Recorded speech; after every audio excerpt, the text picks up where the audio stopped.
नमस्कार बच्चों, कक्षा 8 के अध्याय संख्या 6 भूगोल के पढ़ रहे थे जो क्या है हमारी बुक का लास्ट चैप्टर है मानव संसाधन, जिसका क्या विषय में पढ़ेंगे अपने। तो देखिए, मानव संसाधन जो है उसके बारे में हमने पढ़ा था।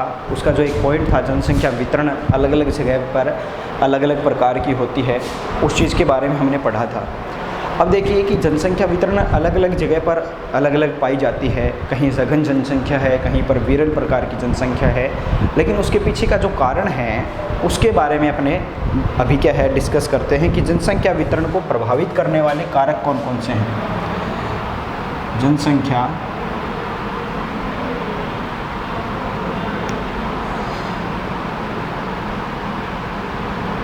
वितरण को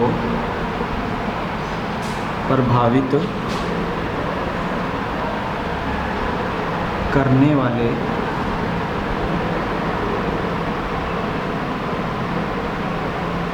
कारक।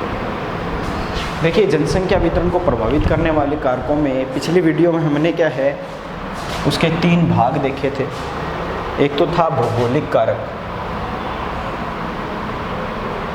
भौगोलिक कारक। इसके अलावा सामाजिक कारक या सांस्कृतिक कारक, ठीक है। और इसके अलावा था आर्थिक कारक। जो हमारा भौगोलिक कारक है उसमें क्या है कई भाग रहते हैं, जैसे स्थलाकृति या फिर जलवायु या फिर मृदा या जल, खनिज, ठीक है। सांस्कृतिक वाले में क्या है यही कारक रहते हैं मुख्य रूप से। आर्थिक में भी आर्थिक कारक रहता है, इसके कोई भाग नहीं है।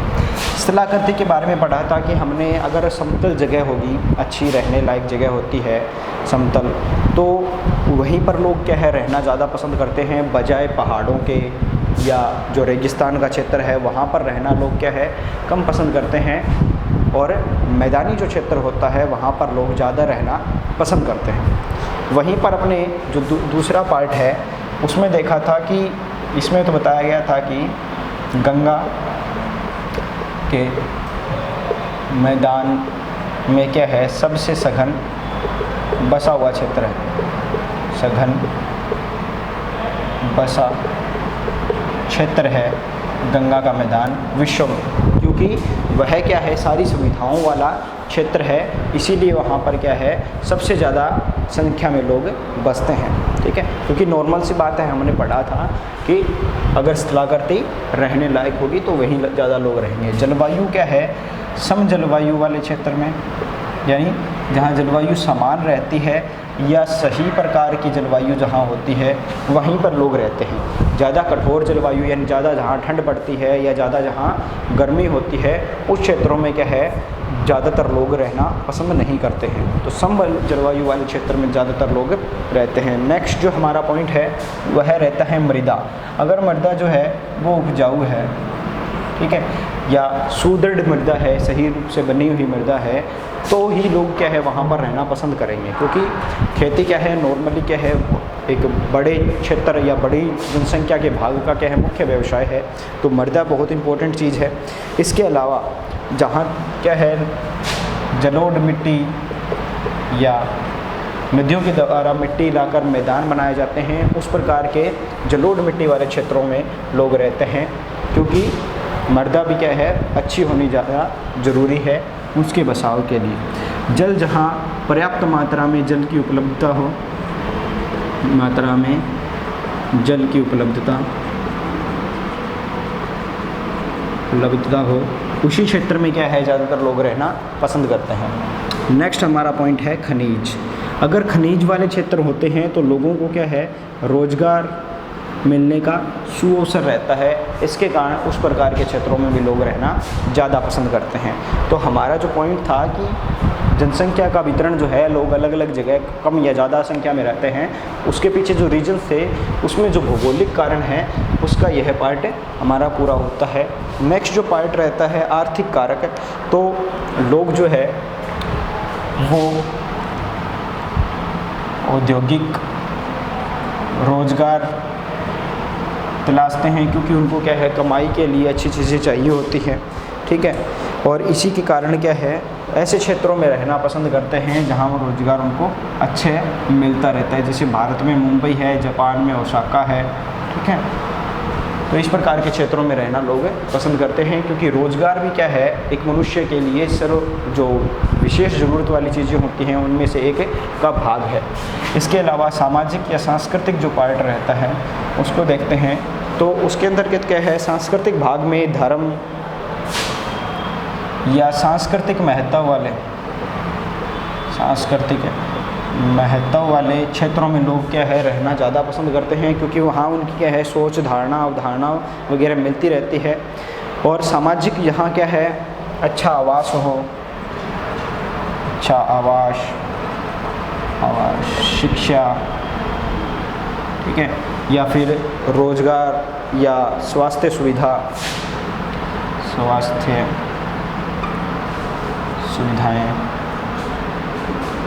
मिले, वहाँ पर लोग रहना पसंद करते हैं। तो यह तो हमारा सामाजिक कारण रहता है और यह सांस्कृतिक या धार्मिक कारण रहता है। तो इनके कारण भी लोग क्या है ऐसे प्रकार के क्षेत्रों में रहते हैं। जैसे पुणे क्या है इसके लिए सबसे बेस्ट भारत में क्या है पुणे शहर को जाना जाता है और पुणे की जनसंख्या बहुत ज़्यादा है। वैसे ही धार्मिक जो क्या है क्षेत्र है, जैसे वाराणसी है भारत के अंदर, यरूशलेम जैसे है, या वेटिकन सिटी जो है ईसाइयों के लिए, वो क्षेत्र क्या है अच्छे रूप से सघन रूप से बसे हुए क्षेत्रों में वाले भाग रहते हैं।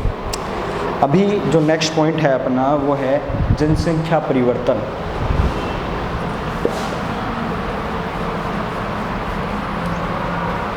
कि जनसंख्या के अंतर्गत जो परिवर्तन आते हैं, कम होता है, वृद्धि धनात्मक होती है या ऋणात्मक होती है, उसके पीछे के कारण क्या रहते हैं, ये जनसंख्या परिवर्तन क्या है।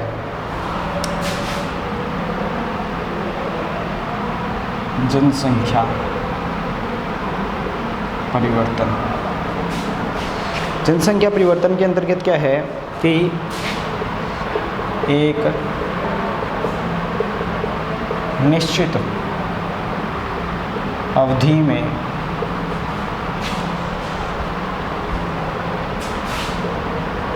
होने वाला अवधि में लोगों की संख्या में होने वाला परिवर्तन क्या कहलाता है, जनसंख्या परिवर्तन कहलाता है। कि एक पर्टिकुलर टाइम पीरियड के अंदर अगर जनसंख्या में परिवर्तन हो रहा है, चाहे वो वृद्धि हो रही है चाहे उसमें कमी हो रही है, वो दोनों के दोनों प्रकार हैं जो वो परिवर्तन के ही भाग कहलाएंगे, जनसंख्या परिवर्तन ही कहलाएगा। अगर अपने और विश्व में क्या है जनसंख्या स्थिर नहीं है, कहीं पर भी ऐसा नहीं हो सकता कि किसी में क्या है जनसंख्या में बढ़ोतरी नहीं हुई है या कमी नहीं हुई है, ऐसा कभी नहीं हो सकता। क्या है इसके कारण क्या है, जन्म दर और मृत्यु दर, इसके क्या है दो मुख्य कारण रहते हैं। जैसे अगर अपने देखें कि सन 1800 के अंदर जनसंख्या क्या है धीरे धीरे वृद्धि कर रही थी, उसमें वृद्धि होने का कार्य धीरे धीरे हो रहा था, क्योंकि जितनी ज़्यादा जन्म दर थी उतनी ही ज़्यादा रूप से क्या है मृत्यु दर भी बढ़ रही थी, जिसके कारण क्या है बढ़ोतरी जो थी जनसंख्या में वो बहुत कम हो रही थी, ठीक है। तो उसी के कारण क्या है इसको दुगना होने में, यानी 1800 के समय जो जनसंख्या की थी उसको दुगना होने में काफ़ी समय लगा, ठीक है। क्योंकि उस समय क्या है एक तो जन्म दर उच्च तथा मृत्यु दर भी उच्च थी, ठीक है, या भोजन की कमी थी, स्वास्थ्य सुविधाओं की कमी थी। इन सभी कारणों के क्या है, जन्म दर और मृत्यु दर बराबर ही रहती थी, और जिसके कारण क्या है, यह बहुत धीरे से चेंज हुई थी। अगर अपने आंकड़ों को देखें कि 500 ईसा पूर्व BC, 500 ईसा पूर्व में अगर देखें अपने, तो इस पूरे संसार में लगभग 100 मिलियन लोग रहते थे, ठीक है, अगर ऐसा मान लें तो। और वहीं क्या है, अभी क्या है, 2025 तक 8,000 से भी ज़्यादा क्या है, एक अनुमान के हिसाब से 8,525 मिलियन से ज़्यादा लोग इस दुनिया में होंगे। तो देखो, अगर 500 से एक बार अपने 0 ईस्वी तक चलते हैं, ठीक है, कॉमन एरा तक चलते हैं, तो यह जनसंख्या 170 मिलियन ही हुई थी, यानी सिर्फ 500 सालों में सिर्फ 70 मिलियन बढ़े थे। वहीं अगले 1000 सालों में यह जनसंख्या लगभग 265 मिलियन हुई, ठीक है, यानी 100 मिलियन लगभग क्या है, 1000 साल हो गए, या 1500 तक यह 425 मिलियन तक हो गई। यानी यहाँ क्या है, दुगना होने में सिर्फ 500 साल लगे हैं, लेकिन यहाँ 500 सालों में दुगनी नहीं हुई, यहाँ 1000 सालों में भी क्या है, दुगनी नहीं हुई, ज़्यादा फर्क नहीं आया, ठीक है। और ऐसे करते करते क्या है, यह जनसंख्या जो है वो तीव्र गति से 1974 में तो क्या होती है, 1974 में जनसंख्या लगभग 4000 मिलियन के पास होती है, 4000 मिलियन के पास होती है। लेकिन वहीं पर क्या है, अगर 1999 के अंदर देखें तो यह 8000 मिलियन के तकरीबन थी, ठीक है।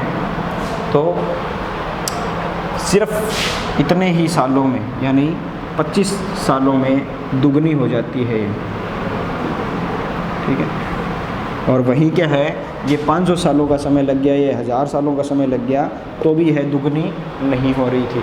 तो क्या है, एक टाइम जब था, जब क्या है, भोजन की कमी रहती थी, स्वास्थ्य सुविधाएं नहीं थी, तो उस समय जन्म दर अच्छी थी, लेकिन मृत्यु दर भी क्या है, उस समय बहुत ज़्यादा थी, जिसके कारण क्या है, जनसंख्या में वृद्धि या परिवर्तन में क्या है, धनात्मक वृद्धि नहीं हो रही थी, बल्कि क्या है, बराबर रह रही थी लगभग जनसंख्या। लेकिन इसमें क्या हो जाता है कि जनसंख्या क्या है, बहुत ज़्यादा बढ़ जाती है इतने 25 ही सालों में, ठीक है। जितनी जनसंख्या पूरे 2000 यानी ये 1900 सालों तक नहीं बढ़ी थी, उतनी जनसंख्या यानी 4000 का जो गैप है वो सिर्फ 25 सालों में बढ़ जाता है। क्योंकि इसके पीछे रीज़न क्या है कि इस समय तक क्या है, स्वास्थ्य सुविधाएं अच्छी हो चुकी थी, भोजन की कमी नहीं रही थी, ठीक है, सारी सुविधाएं जो है वो इंसान को मिल रही थी, जिसके कारण क्या है, जन्म दर तो बहुत ज़्यादा बढ़ गई, लेकिन मृत्यु दर क्या है, बहुत ज़्यादा कम हो गई, जिसके कारण क्या है, जनसंख्या में बहुत ज़्यादा बड़ा विस्फोट हुआ, या जनसंख्या जो है वो बहुत ज़्यादा बढ़ चुकी थी। अभी समझ लेते हैं कि ये जन्म दर और मृत्यु दर क्या है।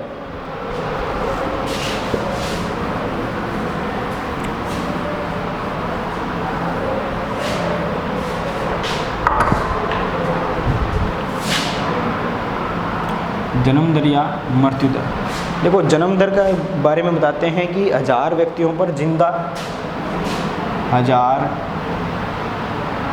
यानी जो 1000 जन्म ले रहे हैं, ठीक है, 1000 प्रति 1000 व्यक्तियों पर जीवित जन्म लेने वाले, ठीक है, या जीवित जन्म जो होता है प्रति 1000 पर, उस संख्या को, उन जीवित जन्मों को जन्म दर में आंका जाता है, ठीक है, कि कितने बच्चे जीवित पैदा हुए हैं। और वैसे ही क्या है, प्रति 1000 व्यक्तियों पर मृत जन्मों से नापा जाता है मृत्यु दर को, ठीक है। तो यह क्या है, चेंज रहता है इसमें। इसके अलावा जो तीसरा कारण है जनसंख्या परिवर्तन का, वह रहता है प्रवास, ठीक है। प्रवास के अंतर्गत क्या है कि किसी क्षेत्र विशेष के लोगों के आने जाने को, किसी क्षेत्र विशेष के लोगों के आने या जाने को क्या कहते हैं? प्रवास। प्रवास को साधारण शब्दों में समझ लीजिए कि प्रवास जो है यानी एक स्थान से अगर कोई व्यक्ति छोड़ के जा रहा है अपना गांव दूसरे स्थान रहने के लिए, तो वह दूसरे स्थान पर क्या है? प्रवास कर रहा है। या फिर एक स्थान को छोड़कर किसी दूसरे स्थान पर आ रहा है व्यक्ति, तो वह वहाँ से प्रवास करके यहाँ आ रहा है। ठीक है, तो यानी एक स्थान को छोड़कर आने जाने का जो सिस्टम है ना, उसको क्या कहते हैं? प्रवास कहते हैं। प्रवास भी क्या है? दो प्रकार का होता है। ठीक है, उससे पहले क्या है? जन्म और मृत्यु दर जनसंख्या परिवर्तन के प्राकृतिक कारण है। ये दोनों क्या है? प्राकृतिक कारण। और यह एक क्या है? मानवीय कारण। ठीक है, तो ये दो प्रकार के रहते हैं, मानवीय कारण और प्राकृतिक कारण। ठीक है, तो जन्म मृत्यु दर तो क्या है? प्राकृतिक कारण है, और मानवीय कारण रहता है प्रवास। प्रवास के भी क्या है? दो भाग रहते हैं। और एक चीज़ और बता देता हूँ कि एक देश में जन्म दर और मृत्यु दर के बीच के अंतर को प्राकृतिक अंतर वृद्धि दर कहते हैं। मैं बता देता हूँ, एक देश में जन्म दर व मृत्यु दर के बीच के अंतर को प्राकृतिक वृद्धि दर कहते हैं। ठीक है, यानी जन्म दर और मृत्यु दर क्या है? एक प्रकार से प्राकृतिक वृद्धि दर कहलाती है या प्राकृतिक कारण कहलाते हैं वृद्धि होने के या जनसंख्या परिवर्तन के। ठीक है, और इन दोनों के बीच के अंतर को प्राकृतिक वृद्धि दर कहते हैं। ठीक है, विश्व में जनसंख्या बढ़ने का मुख्य कारण प्राकृतिक वृद्धि दर का तीव्रता से बढ़ना है। ठीक है, बढ़ने का मतलब क्या है? प्राकृतिक वृद्धि दर जो है वो दोनों साइड होती है। अगर मृत्यु जन्म दर ज़्यादा है तो वह धनात्मक होगी। ठीक है, और अगर वह मृत्यु दर ज़्यादा है तो वह क्या होगी? ऋणात्मक, यानी माइनस में, प्लस। ठीक है, ये दोनों सिस्टम रहते हैं इसमें। अभी बात करते हैं अपने प्रवास की। प्रवास भी क्या है? दो प्रकार के होते हैं। एक तो होता है आप्रवास, ठीक है, और एक रहता है उत्प्रवास।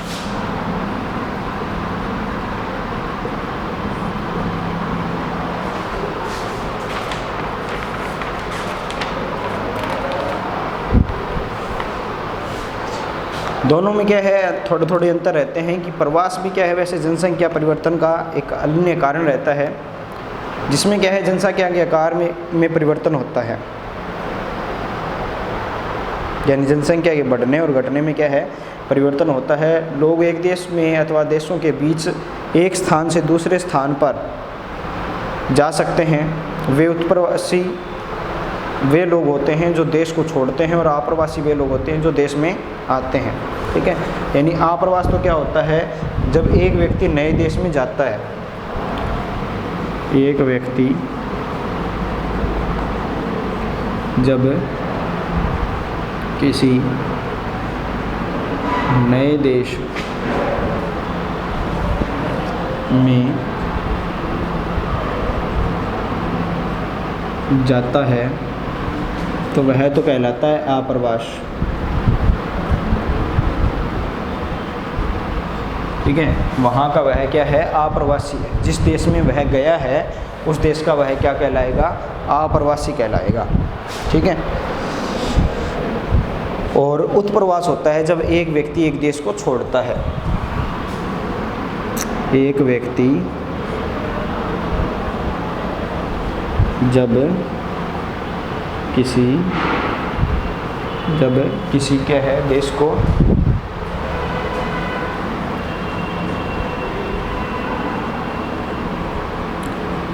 छोड़ता है तो वह क्या कहलाता है? उत्प्रवास कहलाता है। उत्प्रवास का मतलब हो गया कि मान लीजिए ये एक देश है, यहाँ से एक व्यक्ति गया, ठीक है, तो गया यानी वह उस देश का क्या हो गया, उत्प्रवासी हो गया। और किसी दूसरे देश से यहाँ पर एक आदमी आया है तो वो आने वाला क्या हो गया, आप्रवासी, आने वाला आप्रवासी और जाने वाला उत्प्रवासी, ठीक है। तो यह अंतर रहता है उत्प्रवासी और आप्रवासी में। आने वाले को आप्रवासी कहते हैं और उस देश को छोड़कर जाने वाले को क्या कहते हैं, उत्प्रवासी कहते हैं, ठीक है। संयुक्त राज्य अमेरिका और ऑस्ट्रेलिया जैसे देशों के भीतरी आवास आप्रवास द्वारा संख्या बढ़ी है। सूडान एक ऐसा उदाहरण है जिसमें लोगों के बाहर चले जाने तथा उत्प्रवास के कारण जनसंख्या में कमी का अनुभव हुआ है। यानी सूडान तो क्या है, उत्प्रवास के लिए उदाहरण है, और अमेरिका और ऑस्ट्रेलिया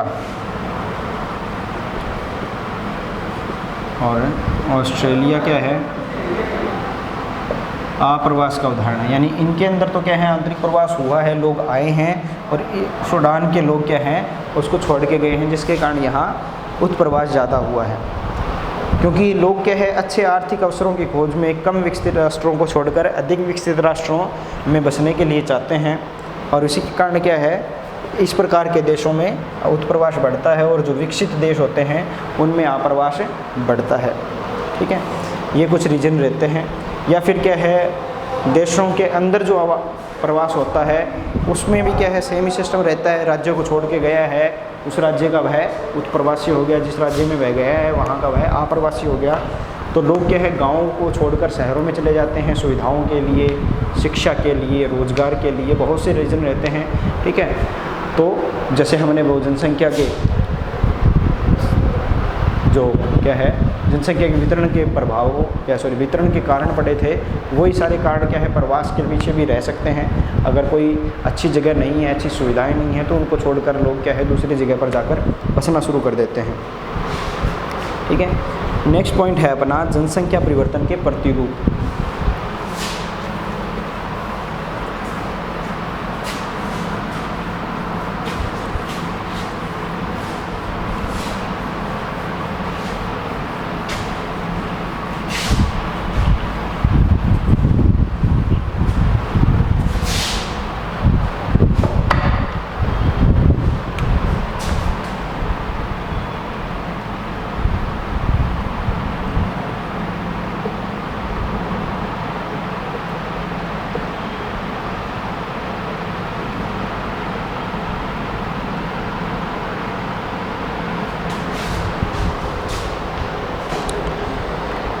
जनसंख्या वृद्धि दर विश्व में क्या है, अलग अलग रहती है, फिर भी क्या है, विश्व की कुल जनसंख्या तीव्रता से बहुत तेज़ गति से बढ़ रही है, जिसमें क्या है, सभी देशों ने यह वृद्धि अनुभव नहीं की जा सकती, क्योंकि कुछ देशों में क्या है, वृद्धि बढ़ी नहीं है। कुछ देशों में जैसे केन्या में जनसंख्या वृद्धि दर ऊँची है, उन देशों में जन्म दर और मृत्यु दर दोनों ही उच्च है, ठीक है। क्योंकि वहाँ क्या है, कुछ इस प्रकार के कारण रहते हैं जिनके कारण क्या है, वहाँ जनसंख्या की वृद्धि जो है वो बराबर रहती है, ठीक है। क्योंकि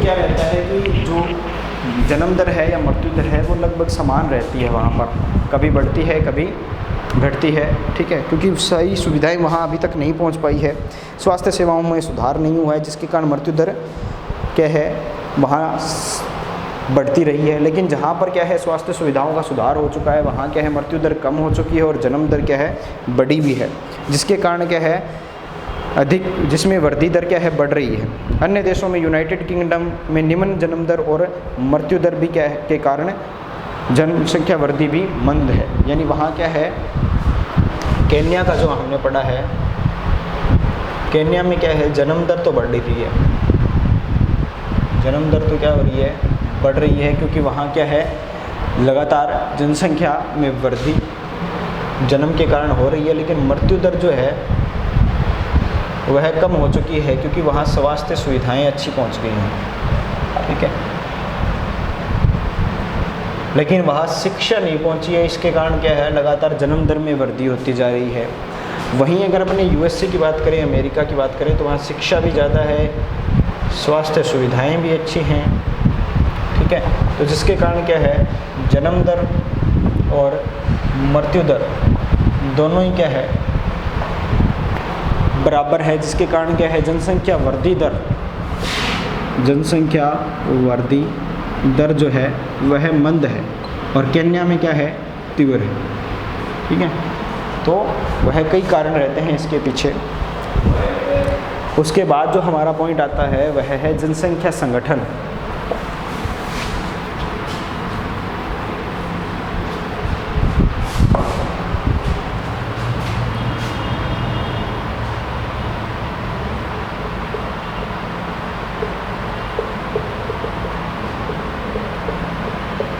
जनसंख्या संगठन का मतलब क्या है, किसी देश की जनसंख्या कितनी भी अधिक हो, उस देश के आर्थिक विकास के स्तर पर कोई अंतर नहीं पड़ता है। उदाहरण के लिए बांग्लादेश और जापान अति घने वैसे देश हैं, लेकिन जापान बांग्लादेश के आर्थिक रूप से अधिक विकसित है। ठीक है, यानी अगर जनसंख्या बढ़ रही है तो इसका मतलब ये नहीं है कि वो ज़्यादा तरक्की करेगा देश। ठीक है, उसके लिए क्या है, उस प्रकार के रिसोर्सेस, संसाधन या टेक्नोलॉजी होनी ज़रूरी है। लोगों का शिक्षित होना, लोगों का उतना क्या है, प्रोड्यूसिंग होना बहुत ज़्यादा ज़रूरी है। जापान और बांग्लादेश दोनों में क्या है, जनसंख्या बहुत ज़्यादा है उसके एरिया के हिसाब से।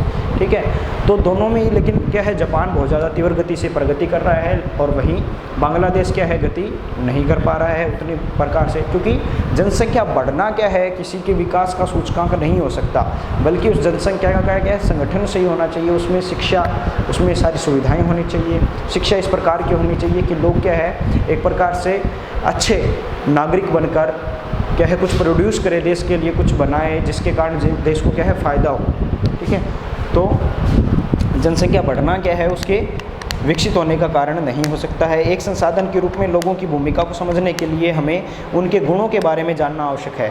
यानी लोग जो है वो एक संसाधन का रूप हो सकते हैं, संसाधन है जो जनसंख्या है वह है, लेकिन उनके गुण क्या है, काम में आने चाहिए। ऐसे पॉपुलेशन बढ़ा के छोड़ने से कोई फ़ायदा नहीं है। उनके गुण जो है उनमें भी बढ़ावा करना चाहिए, उनमें भी सुधार करना चाहिए, जिसके कारण वो गुण काम आ सके। ठीक है, साक्षरता है, लिंग, आयु या स्वास्थ्य दशाएँ हैं, व्यवसाय है, ये क्या है, एक दूसरे के भिन्न भिन्न होते हैं। लोगों को इन विशेषताओं के बारे में जानना चाहिए। जनसंख्या संगठन जनसंख्या की संरचना को दर्शाता है कि वहाँ की संरचना कैसी है, जनसंख्या की, लोग किस प्रकार के हैं, कितने लोग शिक्षित हैं, कितने लोगों के पास अच्छी स्वास्थ्य सुविधाएं हैं, कितने लोगों को क्या है, आयु, लिंग वगैरह जो है उनका वो कैसा रहता है, कितना भेदभाव है उनमें। ठीक है, लिंगानुपात वहाँ कितना ज़्यादा है, या फिर शिक्षा का जो क्या है अनुपात है वो कितना ज़्यादा है या कम है। तो ये चीज़ें भी क्या है, किसी देश के लिए मैटर करती है। सिर्फ जनसंख्या बढ़ना या वहाँ की कम होना ज़रूरी नहीं है। जनसंख्या संगठन हमारी यह जानने में सहायता करता है कि कितने पुरुष और कितनी स्त्रियां हैं। यानी इसका फ़ायदा क्या है, पता लगाता है कि इससे पता चल सकता है पुरुष कितने हैं और स्त्रियां कितनी हैं। ठीक है, इससे अपने पता लगा सकते हैं। इसके अलावा किस आयु वर्ग के लोग हैं, कितने शिक्षित हैं, वे किस प्रकार के व्यवसाय में लगे हुए हैं, ये सारी चीज़ें अपने क्या है, इस जनसंख्या संगठन के द्वारा पता चल सकती है। और जनसंख्या संगठन का पता हमें क्या है, पिरामिड्स के द्वारा पता चलता है। ठीक है, पिरामिड्स क्या है, कई प्रकार के हो सकते हैं। जैसे अपने एक एग्जाम्पल लेते हैं, केन्या का पिरामिड जिसमें क्या है, जनसंख्या लगातार बढ़ती जा रही है, जन्म दर बढ़ रही है, मृत्यु दर घट रही है। ठीक है, जन्म दर तो क्या है,